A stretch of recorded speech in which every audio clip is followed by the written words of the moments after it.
after, for example, the collapse of the Ottoman Empire 99 years ago, the loss of Mughal rule in India in 1857, that brought with it the destruction of Islamic intellectual learning as well. Because what had happened is that those opponents and enemies of our religion, whether they be the British or whoever else it may be in Europe and elsewhere, there was a systematic effort, often very violent as in the case of India, to demolish, dismantle and eliminate all Islamic learning. And one of the ways they did that, particularly in India in 1857, was to murder, literally, all of the ulama or imprison them. And what that meant was that religious leadership had been lost.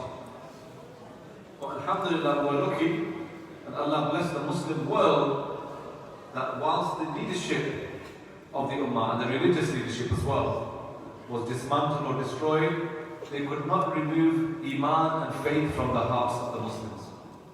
In some places, this had a devastating effect, and it wasn't like in India and Pakistan today where you see religion is still so strong. Or we know in the Arab world, or at least in Turkey, half the population or more of it is still very religious. And at a time people were practicing the deen in their homes secretly in some Muslim countries, even though they're in a so-called Muslim, deep spirituality, intellectual production. But much of that was lost. In fact, in many of those regions, not in the Chinese areas today, but in other regions, you will find that these great structures and darul-ulooms, where you would have like 100 darul-ulooms in one town, none of them are operating now. Many of the masjids are closed. So we ask Allah subhanahu wa ta'ala to have mercy upon that region in which religion was removed even from the hearts and minds of those people. Last thing I'd like to mention is if you have been watching the news and seeing what's happening in this blessed month of Ramadan in Masjid al-Aqsa. If you haven't, then you need to follow it. Nowadays you can watch live al-Aqsa Jum'ah as well.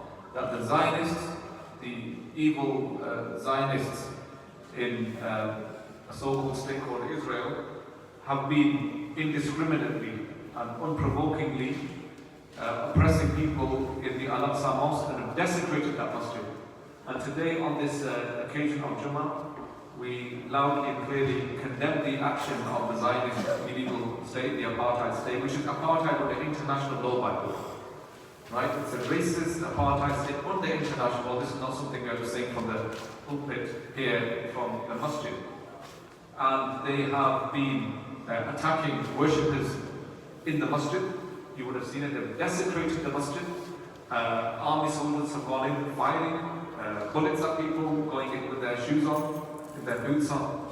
And outside in the whole Haram al-Sharif, in the compound area, they've also been doing the same. As well as that, they've been bombing Gaza and Lebanon in this holy month of Ramadan. We ask Allah subhanahu wa ta'ala to give them patience, to give them nusra, to assist them with His special aid.